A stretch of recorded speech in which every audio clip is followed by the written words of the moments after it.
ಆತ್ಮೀಯ ಯೂಟ್ಯೂಬ್ ವೀಕ್ಷಕರಿಗೆ ನಮಸ್ಕಾರ. ಮಾಹಿತಿ ನಿಮಗಾಗಿ ಯೂಟ್ಯೂಬ್ ಚಾನಲ್ಗೆ ತಮ್ಮೆಲ್ಲರಿಗೂ ಸ್ವಾಗತ.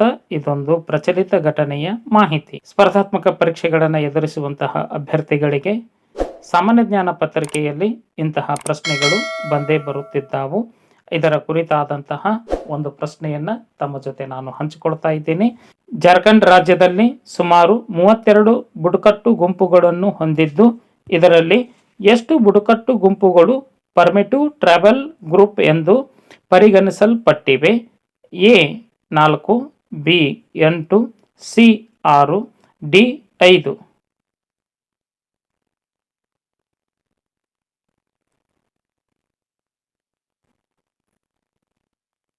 ಇದಕ್ಕೆ ಸರಿಯಾದ ಉತ್ತರ ಬಿ 8. ಇದರ ವಿವರಣೆ: ಜಾರ್ಖಂಡ್ ರಾಜ್ಯದಲ್ಲಿ ಪರ್ಮಿಟಿವ್ ಟ್ರೈಬಲ್ ಗ್ರೂಪ್ನಲ್ಲಿ ಪರಿಗಣಿಸಲ್ಪಟ್ಟಿರುವ ಬುಡಕಟ್ಟು ಗುಂಪುಗಳು ಎಂದರೆ ಅಸುರ, ಬಿರ್ಹೋರ್, ಬಿರಾಜಿಯ, ಕೊರವ, ಸವಾರ್, ಪಹಾರಿಯ, ಮಲ್ ಪಹಾರಿಯ, ಸೌರಿಯ, ಪಹಾರಿಯ.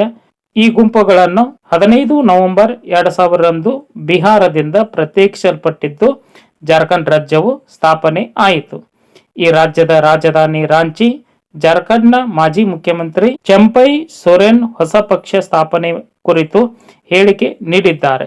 ಜಾರ್ಖಂಡ್ ರಾಜ್ಯ ರಚನೆಯಲ್ಲಿ ಬುಡಕಟ್ಟು ನಾಯಕ ಚಂಪೈ ಸೊರೆನ್ ಪ್ರಮುಖ ಪಾತ್ರ ವಹಿಸಿದ್ದರು.